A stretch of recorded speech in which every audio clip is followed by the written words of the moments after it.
Snoring is basically choking in the night, and I want everyone to remember that. Anyone who they love, if they are a snorer, please get checked.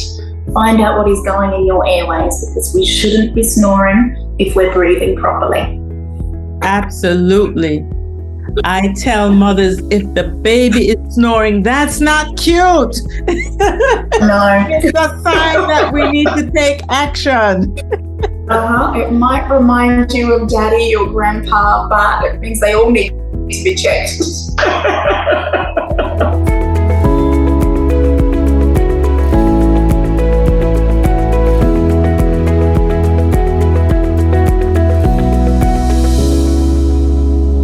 Welcome to another episode of The Irreplaceable Dental Assistant.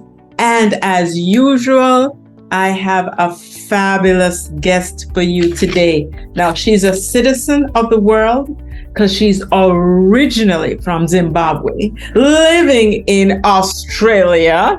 I could be speaking of none other than Rosi Ngwenya. Hi, Rosi. How are you doing today? Oh, hi, Heather Dawn. I'm doing really, really well. And I'm so glad that we get to speak to each other like this about something that I love. So thank you for having me. Oh, it's my pleasure. Rosi, tell our visitors a little bit about you. Who are you? What do you bring to the world? Well, I am an oral health therapist, and I've been working for 12 years. Now, I'm not sure if that title is very familiar where you are, but it's a dual qualification between a hygienist and a dental therapist. So that means I see a lot of children, which I just love. And I've always been so interested in the function of the mouth, so I've done a lot of training and certification in orofacial myology, breathing analyst, behavior, and I've also done some thumb sucking training as well. So anything that has to do with the function of the mouth, that is what sets my soul alight. So I've really enjoyed incorporating that kind of work into my practice over the past 8 years. Does your company have a name starting with mouth by any chance? Yes, I have a little business called Mouthology, and it is really a term that I've made up, but it is the combination of breathing, muscles, and teeth. And I call it Mouthology, and I like to do everything within that realm. Breathing. That sounds interesting. Rosi, what is the best way for a person to breathe? I love that question. It is just my favorite question because I get to put my breathing behavior analyst hat on, and I get to say through your nose. It always needs to be through your nose. It's just the most important thing, and that's what I tell my patients every single day. And you know what?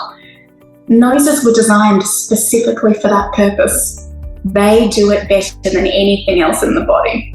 And so when we use our nose to breathe, we're getting the best kind of oxygen, we're helping our jaws form, we're oxygenating the blood, we're developing better, and we're resting well. And that's why nose breathing is just so important, especially at night.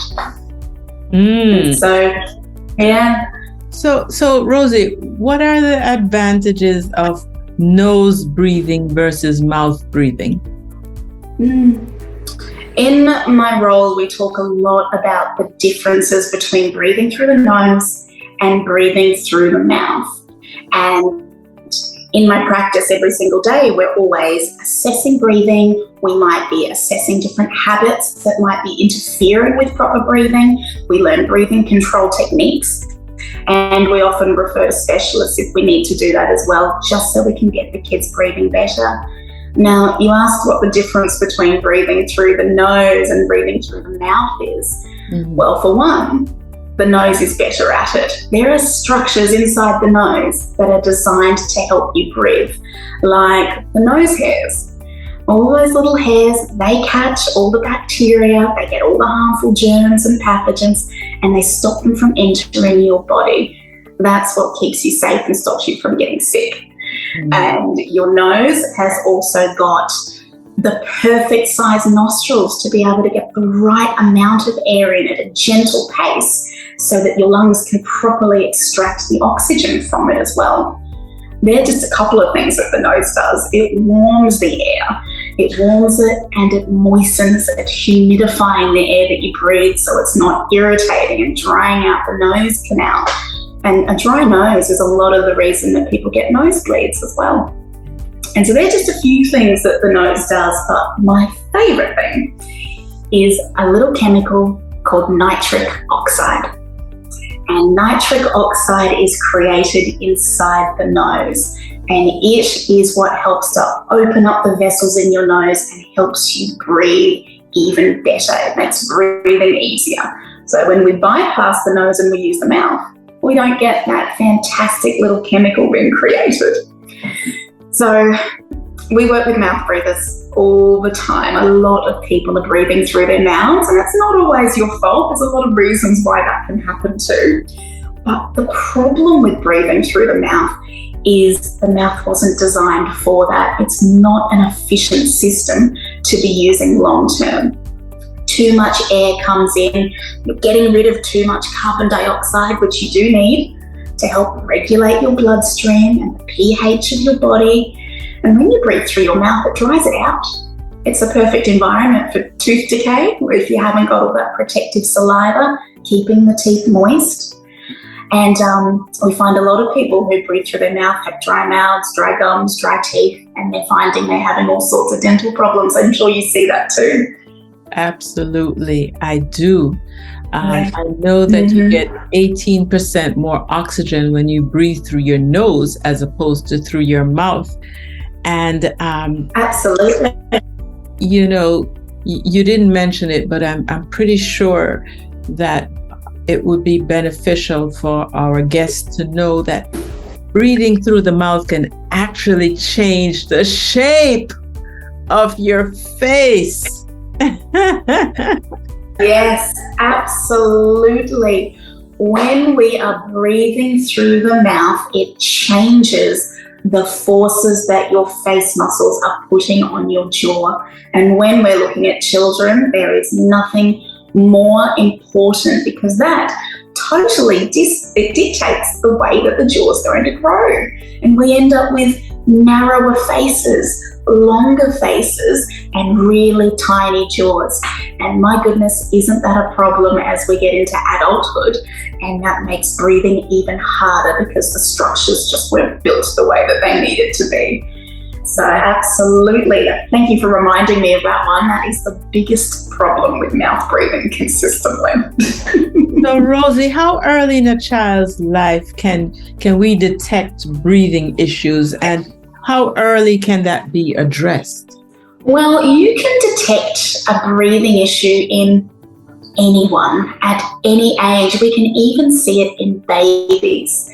And breathing through the nose can be difficult for a lot of people. It really, really can. And there's so many different reasons for it as well. It could be, like we talked about, the shape of the jaw. If it didn't grow the way it needs to, breathing's going to be more challenging. I always say that your breathing system is like a two-story house. Yeah. The mouth is the bottom floor, the nose is the top floor, and your throat is the backyard. And the roof of your mouth is the floor of the nose. If it's all small and narrow in there isn't enough room to be able to breathe properly. And then there's allergies, dust, gluten, dairy, your environment, pets, all sorts of things that are causing inflammation, big tonsils, the list goes on. So there'll be a lot of different reasons why someone can't breathe through their nose properly. But if you see anyone who is breathing through their mouth habitually, we really know that something is going on in the airway and we need to investigate. And you ask how early we can find that out. Well, you can see it really early, but in my practice, I tend to mostly see it at ages 3 to 6.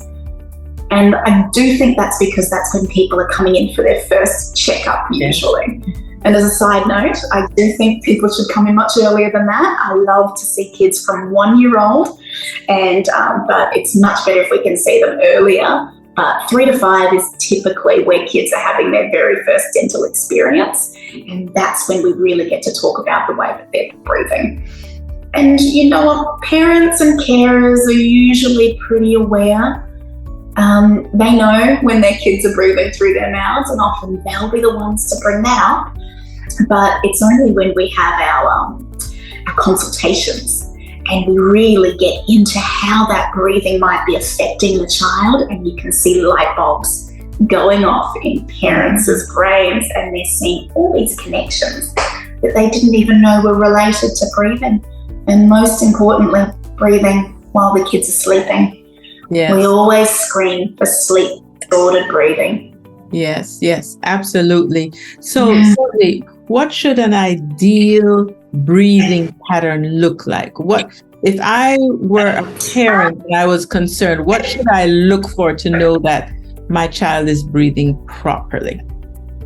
Oh, that's a great question. And I love that proper breathing is the same for everyone, for babies, toddlers, for kids, for adults, for the elderly. We all should be breathing in the same way. We should be breathing silently, still, and slowly. The 3 S's: silent, still, and slow. Silent breathing means it's coming in and out of the nose so softly and quietly that you can't even feel it or hear it. If you can hear any whistling or resistance, something's going on. And still, best kind of breathing. Nothing should really be moving on your upper body at all. Shoulders should stay really still. Chest shouldn't be rising and falling.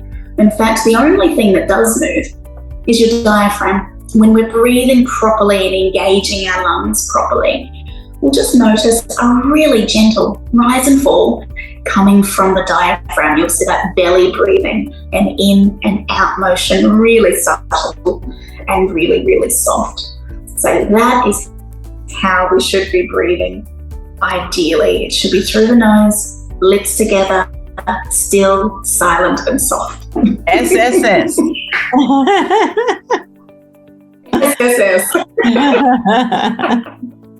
So, as a dental assistant, what role do you think I could play in helping patients to identify and treat breathing challenges? That's a fantastic question. As you know, and I don't have to tell anyone, dental assistants are such a key part of the dental team. Absolutely. My goodness, I don't know where I'd be without my fantastic assistant, and I tell her every day. She often knows what I need before I even need it. She's part mind reader, part octopus. I agree 110%. But a dental assistant can play a really great role in breathing in particular, and the most important part is normalizing, talking about breathing and talking about sleep every single appointment with every single patient. Once you start normalizing having those conversations, my goodness, so many more conversations are going to open up, and you realize that a lot of people, and a lot of children especially, are having a problem with this. So I love to involve the dental assistants in screening our patients for sleep-disordered breathing. Sleep-disordered breathing is a condition that children will have where their body actually thinks that it's choking during their sleep. And it raises their blood pressure, it raises their heart rate, their brain is having these arousals when they should be resting, and it's a real problem. And to find out whether someone has got sleep-disordered breathing, we usually refer a child to an ear, nose and throat specialist for their diagnosis. But the screening and asking the right questions, that's done at the dental clinic. And a lot of the times it'll be a dental assistant that has the most time to talk to the patients about those things. It's conversation. So asking questions about the quality of sleep. The signs of sleep-disordered breathing are snoring. A child should not be snoring. If they're snoring, there's a problem. Drooling, grinding their teeth and making that sound while they're sleeping. Restlessness during the night, breakdancing in their sleep and the covers are flying everywhere. Sweating, tossing the head back to get as much air in as they can, sleep talking, sleepwalking, bedwetting. A lot of these things are all related to the quality of the breathing while they're sleeping. And it can have some real consequences for that child, like concentration. They might struggle with learning at school or getting tired during the day. Big mood changes. They're up for 1 minute and then they're down the next, waking up grumpy, night terrors, finding that they don't want to get out of bed in the morning. They need a bit of extra shaking and waking and come on, get out of bed. They're our kids that just aren't getting the quality, even if they're getting the hours. And these are all little red flags that a child might have sleep-disordered breathing. So they're things that a DA can talk to parents about, probe a little further. If you just ask, how's your breathing? How's your sleeping? I guarantee you your patients will say, fine. But when you ask and you probe a little bit deeper and you ask specific questions, they'll start to realize that there actually may be a problem and maybe things aren't as fine as they originally thought. And a DA is great for having those conversations with the kids. And another thing DAs are awesome at is being the eyes and ears of the room. Yes. They can see things when we're focused inside the mouth. Often we've got our goggly glasses on and we're really focused on what we're doing, but they can see what's going on in the room. They can assess how the child is sitting. If their mouth is hanging open, maybe they're doing the fingered nose wipe that might indicate there's an allergy of some sort. They're things that a dental assistant will be able to scan for and see, often before the clinician sees them too. True. Very, very true. So, Rosie, what are the most important things to remember about breathing? Oh, I know. SSS. Yes, you got it. SSS. Still, silent, and slow. And, the most important things to remember about breathing is to talk about it. We need to be screening the patients for breathing disorders and any sign that they're not breathing in the way that they need to. And I'd say there's probably 3 parts in assessing and treating someone with a breathing dysfunction. I'd say first thing is the assessment, asking the questions, seeing what's going on. That's the most important for screening. And then secondly is clearing the airway. Once we've identified that there is a problem, now we have to do something about it. We need to get that child breathing better. Now, most of the time that will be in the ear, nose and throat specialist that will do that. They might have to remove tonsils or adenoids or something else in the nose to make way. But sometimes it's expanding. Maybe it's an orthodontic team making the jaw bigger so that there's more space to breathe. Or an allergist specialist to getting on top of the allergies and reducing inflammation. Maybe it's dietary. So finding a way to clear the airways. And then the third part is muscle retraining. Yes. And I know you've got a great orofacial myologist that you work with too, because the muscle training is so important. If you've been a mouth breather all of your life, even though the airways might be cleared out, you've had your tonsils taken out, you're not going to miraculously start nasal breathing overnight. Absolutely. You have to change the habit. Yeah. So they're the 3 parts: assessment, clear out the airways, and then retrain the muscle habit. I would underscore that last thing because oftentimes once the tonsils and adenoids are removed, a lot of people assume, well, that's it.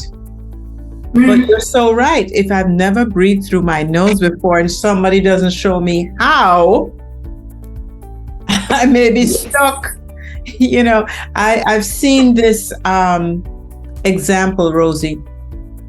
When the elephant is a baby, they tie the elephant to this pole. And that elephant is so sensitized to the resistance from the pole that it can grow 10 times its size. And you attach it to that pole, which we know wouldn't be able to hold the elephant. But the mindset is, I'm stuck here. It's the same way if we don't train our brains to realize this is the way to do it. Creating an environment without showing us how to use it sometimes causes blocks far more than you could imagine. So yeah, it's going the extra mile. Absolutely. I think my guests have learned so much from you today, Miss Zimbabwe in Australia, speaking to us in Jamaica and the world. Isn't that incredible? It is incredible how the world is so much smaller, And the truth is, it is. Where you're speaking to me from is so far away, but we're all doing the same thing. People are people no matter where you find them in the world, right? So I have a question for you. We always end our podcast with a quote. Do you have a special quote to share with us? Oh, yes. Well, I guess I have two. Can I have two quotes? Is that allowed? You know what? Since you're so far away and you have dual citizenship, I think it's allowed. I have a quote that I just love, and I try to think about this every day, and it's, ask a question and be a fool for just 5 minutes, but don't ask a question and remain a fool forever. And I think it is so apt to always think that knowledge is power, and to learn is such a privilege. And I've learned so much from you, Heather Dawn, absolutely. I know that your dental assistants are learning so much through your courses, and there's always something that we can learn from someone else. We don't have to have all the answers. We just have to be open and honest and ask more questions. So true. There's lots to learn. All right, I love number one. Let's see if number two can live up to number one, because number one is already up at the top. Let's see. Well, number two is easy. It's really just about breathing, and this is a quote of my own. It is, snoring is basically choking in the night, and I want everyone to remember that. Anyone who they love, if they are a snorer, please get checked. Find out what is going in your airways, because we shouldn't be snoring if we're breathing properly. Absolutely. I tell mothers, if the baby is snoring, that's not cute. No. It's a sign that we need to take action. It might remind you of daddy or grandpa, but it means they all need to be checked. Rosie, this has been so delightful. Can you promise to come back and share with us at another time? I would love that, Heather Dawn. That would be so wonderful to come and speak to your group and your community about all the things that I absolutely adore when it comes to mouthology. Well, let me tell you something. We learned a lot today. And the bonus is, usually people say, oh my word, you have such a lovely accent. So I get to say to you, on top of learning what you had to say, we were just drenched in this beautiful accent. Oh, thank you. Thank you very much. And I didn't say any little Aussie slang either. Maybe next time you'll have to teach us one or two. You know what I mean? Only if you teach me something too. Okay, we'll decide that the next time you'll bring one, I'll bring one. Perfect. Well, thank you so much. God bless. Oh, thank you so much. It's been a real privilege. Thanks for talking to me today.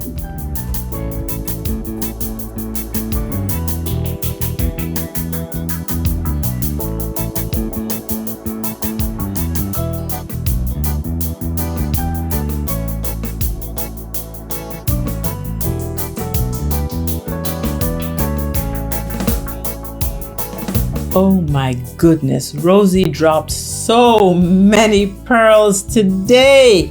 Remember, proper breathing is silent. You just see that person inhaling and exhaling, but you're not hearing any sound. And it's still, you shouldn't see any shoulders moving up and down. It's really just the diaphragm that moves up and down. You see that stomach moving in and out. And it should be slow, okay?